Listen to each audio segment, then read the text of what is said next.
जय हिंद, वंदे मातरम। दोस्तों, हम 25 अप्रैल 2024 के करंट अफेयर्स का रिवीजन करेंगे। यह कल के करंट अफेयर्स का एक क्विक रिवीजन रहेगा स्पीड, और आपको इसकी मैदान सीरीज का अलग से वीडियो प्राप्त होगा।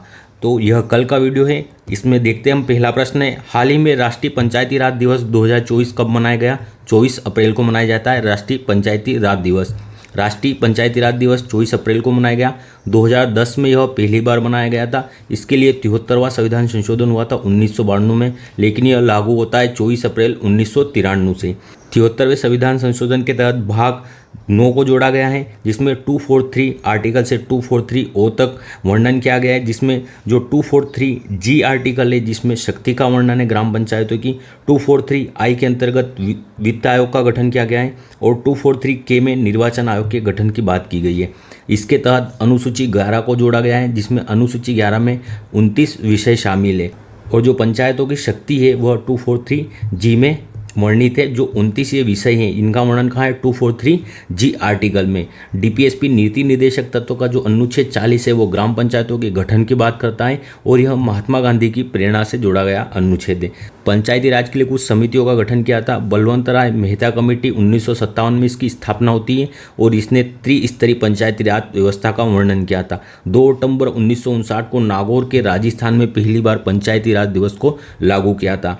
द्विस्तरीय पंचायती राज व्यवस्था का किसने अनुशंसा की थी? अशोक मेहता समिति ने की थी, और इन्होंने जो ब्लॉक स्तर पर, उपखंड स्तर पर जो पंचायतें होती हैं उन्हें बनाने का मना कहा था। इन्होंने केवल ग्राम स्तर पर और जिला स्तर पर पंचायत बनाने की अनुशंसा की थी। अगला है अनुसूचित क्षेत्र। अनुसूचित क्षेत्रों के लिए अलग से एक्ट बनाया गया है पंचायतों के लिए, पेशा। यह कब? 1996 में बनता है एक्ट पेशा, जिसे पंचायती राज एक्सटेंशन इन शेड्यूल्ड एरिया कहते हैं, और यह दिलीप भुरिया कमेटी की अनुशंसा पर बनाया गया था पेशा एक्ट। ठीक है। लल्लन टॉप प्रश्न है, केशवानंद भारती केस। यह 24 अप्रैल 1973 को होता है। इसमें संविधान के जो मूल ढांचे की अवधारणा है वह सामने आई थी, और संविधान में संशोधन कर सकती है संसद, किसी भी भाग में संशोधन कर सकती है, लेकिन उसकी मूल ढांचे में परिवर्तन नहीं कर सकती संसद। यह सुप्रीम कोर्ट ने फैसला दिया था, और इसमें 13 न्यायाधीशों की बेंच बैठी थी, जो कि आज तक की सबसे बड़ी संवैधानिक बेंच है, और इसमें प्रस्तावना को संविधान का अंग माना था, और 7-6 से यह फैसला दिया था। विश्व मलेरिया दिवस 25 अप्रैल को मनाया जाता है, और इसकी खोज में किसने सहयोग दिया था? रोनाल्ड रोस ने। विश्व पुस्तक और कॉपीराइट दिवस कब मनाया जाता है? 23 अप्रैल को मनाया जाता है। विश्व पृथ्वी दिवस 22 अप्रैल को मनाते हैं, और इस बार पृथ्वी दिवस की थीम थी ग्रह वर्सेस प्लास्टिक, अर्थात हमारे ग्रह को प्लास्टिक से मुक्त करना। अगला प्रश्न है, हाल ही में किस देश की संसद ने टिकटॉक पर प्रतिबंध वाले विधेयक को मंजूरी दी है? यूएसए की संसद ने भी हाल ही में मंजूरी दी है टिकटॉक पर प्रतिबंध लगाने वाले विधेयक पर। यूएसए की संसद, जिसे कांग्रेस कहा जाता है, यहाँ पर 2 सदन है, जैसे भारत में लोकसभा राज्यसभा है। लोअर सदन यह प्रतिनिधि सभा कहलाती है, और अपर सदन जिसे सीनेट कहा जाता है, और यह विश्व का सबसे शक्तिशाली ऊपरी सदन है, अर्थात जैसा हमारे यहाँ राज्यसभा है वहाँ ऐसा है सीनेट, और ये सबसे शक्तिशाली है। हर प्रांत की इसमें कितनी? 2 सीटें आवंटित है, और यूएसए में 50 प्रांत है, अर्थात कुल कितनी? 100 सीटें हैं सीनेट में। प्रत्येक राज्य की प्रांत की कितनी? 2 सीटें। ये किस लिए बैन किया जा रहा है? तो ये चीन का है। जो टिकटॉक है यह चीन की कंपनी है। जो वाइट डांस है इसके प्रमुख हैं वाइट डांस, और टिकटॉक पर बैन लगा है, क्योंकि ये जो यूएसए है इसने बिल मंजूरी दी है, और यूएसए का कहना है कि जो नागरिक हैं यूएसए के, उनकी यह जानकारी चीन को दे रहा है, इसलिए उन्होंने बैन करने के लिए विधेयक पारित किया है। लल्लन टॉप प्रश्न, हाल ही में रवांडा शरण कानून किस देश ने पारित किया है? तो यह यूनाइटेड किंगडम ने पारित किया है। यहाँ के प्रधानमंत्री हैं ऋषि सुनक, इनके द्वारा। जो यूनाइटेड किंगडम में प्रवासी अनलीगल तरीके से आएंगे अफ्रीका महाद्वीप से, उन्हें यूनाइटेड किंगडम इंग्लैंड से उठाकर जो यूनाइटेड किंगडम है सरकार है यह रवांडा में छोड़ेंगे, अर्थात यहाँ पर स्थापित करेंगे, और रवांडा की राजधानी है किगाली। यूएसए की प्रतिनिधि सभा की स्पीकर कौन है? तो माइक जोन्स को बनाया गया है यूएसए की प्रतिनिधि सभा के स्पीकर। अगला प्रश्न है हमारा, हाल ही में Laureus world sports woman of the year के पुरस्कार से सम्मानित होने वाली पहली फुटबॉलर कौन है? तो यह एताना बोनमाटी है। एताना बोनमाटी यह Laureus world sports person of the year के अवार्ड से सम्मानित हुई है। यह फीमेल में इन्हें सम्मानित किया है एताना बोनमाटी को। यह फुटबॉल की खिलाड़ी स्पेन की रहने वाली है, और बार्सिलोना क्लब से यह खेलती है, और 2023 में इन्हें बेलन डी अवार्ड से भी सम्मानित किया गया है फुटबॉल में। और मेल में किसे चुना गया है लॉरियस वर्ल्ड स्पोर्ट्स पर्सन? तो नोवाक जोकोविच को चुना है। यह सर्बिया के खिलाड़ी खिलाड़ी हैं और क्या खेलते हैं, टेनिस के खिलाड़ी हैं। और यह विश्व में नंबर 1 रैंकिंग पे रहने वाले सबसे उम्रदराज, सबसे बुजुर्ग खिलाड़ी बने। और सर्वाधिक ग्रैंड स्लैम भी इन्हीं के द्वारा जीते गए हैं। 24 ग्रैंड स्लैम इनने कुल जीते हैं। और कहाँ के हैं, सर्बिया के टेनिस के खिलाड़ी हैं। और यह पुरस्कार कब से दिया जा रहा है, लारिस वर्ल्ड स्पोर्ट्स पर्सन, तो यह 2000 से दिया जा रहा है। और कब, कहाँ पर दिया जा रहा है, स्पेन में। अगला प्रश्न है हमारा लल्लन टॉप है, भारत में हॉकी का सर्वश्रेष्ठ पुरुष खिलाड़ी किसे घोषित किया है, तो हॉकी इंडिया ने हार्दिक सिंह को घोषित किया है। महिला में किसे, सलीमा टेटेजी को किया है, जो कि झारखंड की है। Time person of the year Taylor Swift को घोषित किया गया है। लारियस स्पोर्ट्स मूवमेंट अवार्ड किसे मिला है, यह सचिन जी तेंदुलकर को मिला है। अगला प्रश्न है, हाल ही में अंतर्राष्ट्रीय आपदा प्रतिरोधी बुनियादी ढांचा सम्मेलन का संस्करण कहाँ पर हुआ है, नई दिल्ली में हुआ है। ICDRI जिसे कहते हैं international conference of disaster resistance infrastructure, इसका इस बार का संस्करण कहाँ पर, भारत में हुआ है, नई दिल्ली में। और ये किसके लिए होता है, तो जो आपदा है उसको झेलने में सक्षम बनाना और उसे लचीला ढांचा बनाना, अर्थात जैसे भूकंप विरोधी जो बिल्डिंग है उनका निर्माण करना, ऐसे कुछ भी कार्यों के लिए इसकी बैठक हुई है। ICDRI इसका गठन कब होता है, तो इसका गठन 2019 में होता है इंडिया की अनुशंसा पर न्यूयॉर्क में। और इसका सचिवालय कहाँ पर, नई दिल्ली में है। और 6ठे क्रम की यह बैठक कहाँ पर हुई है, नई दिल्ली में हुई है इस बार। और प्रधानमंत्री नरेंद्र मोदी ने इसकी अध्यक्षता की थी। G20 2023 की अध्यक्षता भारत ने की थी। G20 2024 की अध्यक्षता कौन करने वाला है, ब्राज़ील करने वाला है। COP 28 का आयोजन कहाँ पर, अबू धाबी में हुआ था। COP 27 का आयोजन शर्म अल शेख में हुआ था, मिस्र में। यूनेस्को के 46वें सत्र की बैठक कहाँ पर होने वाली है इस बार, तो नई दिल्ली में होगी 2024 में। इंटरनेशनल ओलंपिक कमेटी की मीटिंग कहाँ पर हुई है इस बार, तो मुंबई में हुई थी। और जहाँ पर क्रिकेट है उसको शामिल करने की घोषणा हुई है 2028 लॉस एंजल्स ओलंपिक में। और ISA इंटरनेशनल सोलर अलायंस, इसका मुख्यालय कहाँ पर है, गुरुग्राम हरियाणा में इसका मुख्यालय है।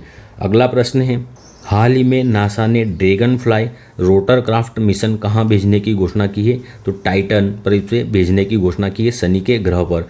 ड्रैगन फ्लाई रोटरक्राफ्ट मिशन भेजेगा नासा, ये USA की अंतरिक्ष एजेंसी है। और इसकी आकृति ड्रैगन फ्लाई जैसी है। शनि ग्रह का जो उपग्रह है टाइटन, इस पर भेजा जाएगा।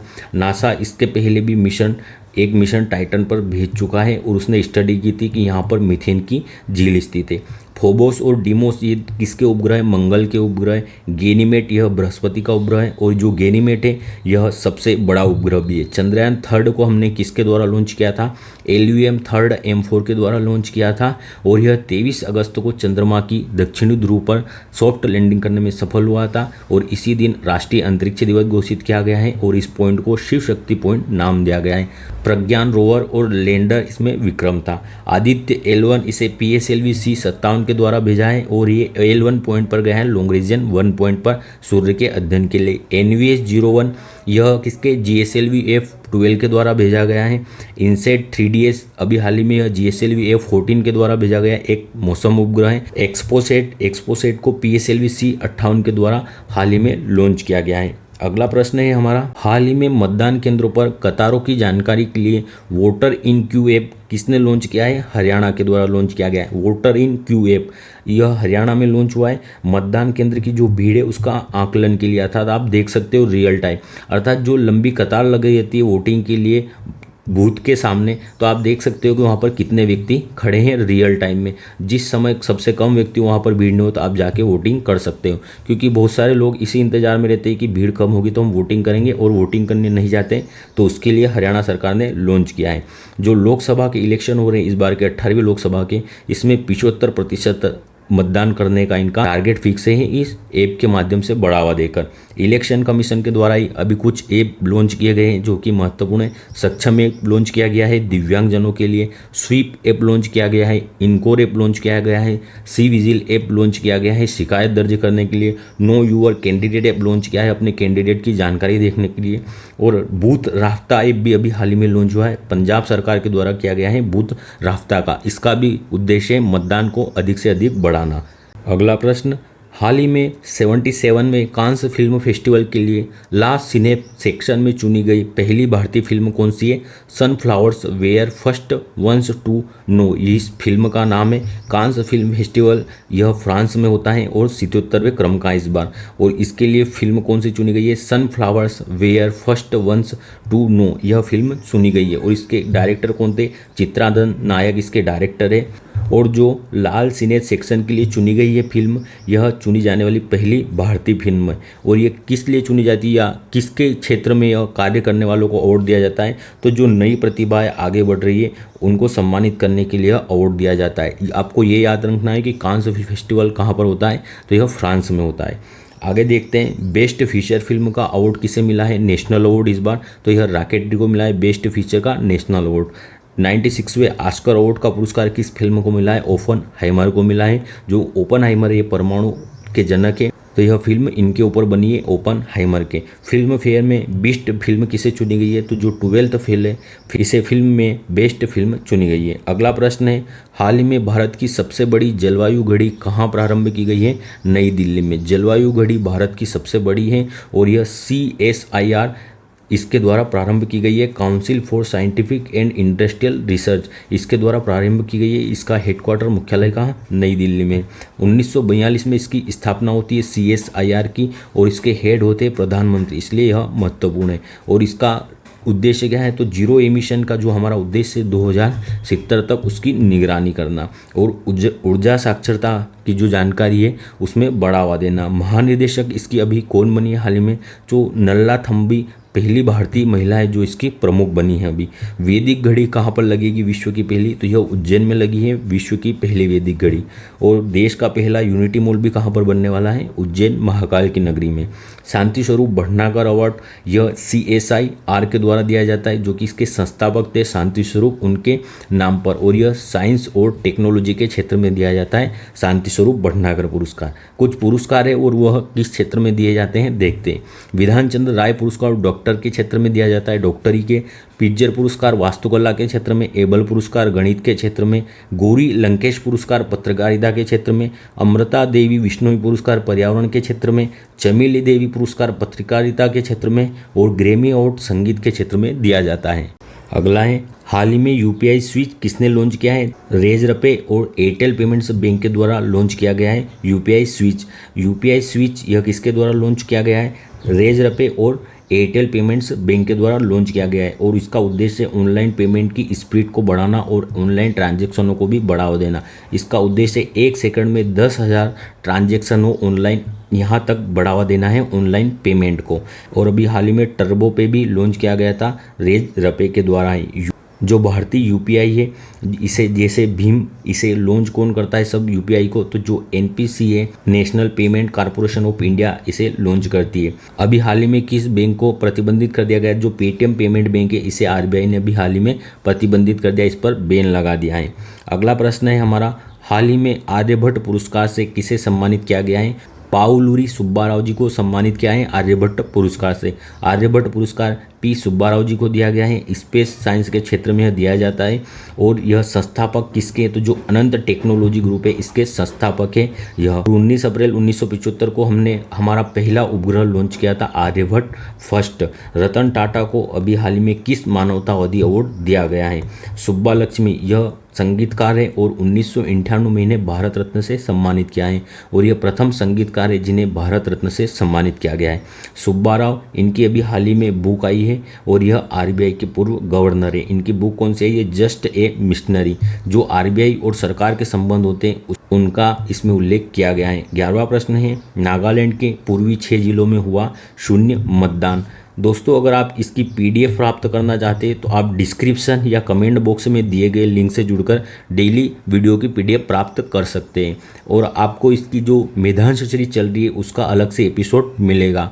ठीक है, अब कल के प्रश्नों का रिवीजन करते हैं, अर्थात 24 अप्रैल के। वैश्विक सैन्य खर्च पर सिप्री की रिपोर्ट के अनुसार भारत का कौन सा स्थान है? चौथा।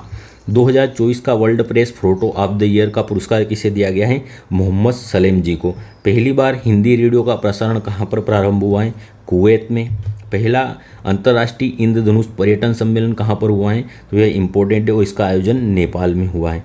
सुप्रीम कोर्ट ने किसे संवैधानिक अधिकार घोषित किया है, तो जो चाइल्ड केयर लीव है इसे संवैधानिक अधिकार घोषित किया है महिलाओं का। हाल ही में IIT रुड़की के शोधकर्ताओं ने दुनिया के सबसे बड़े सांप वासुकी इंडिकस के जीवाश्म कहाँ पर खोजे गए हैं, गुजरात में खोजे हैं। पद्मश्री पुरस्कार से सम्मानित रेजवाना चौधरी का संबंध किस देश से है, बांग्लादेश से संबंधित है। अंडमान निकोबार के किस आदिवासी समूह ने पहली बार लोकसभा में वोट किए इस बार, तो इस बार सेम्पेन जो जनजाति इसने वोट किए पहली बार। हाल ही में विश्व पुस्तक और कॉपीराइट दिवस 2024 कब मनाया गया है, तो यह 23 अप्रैल को मनाया गया है। सबसे बड़ा मंदिर महोत्सव त्रिशूरपुरम 2024 कहाँ आयोजित हुआ है, तो यह केरल में आयोजित हुआ है। धन्यवाद, जय हिंद, मिलते हैं जल्दी ही अगले वीडियो में।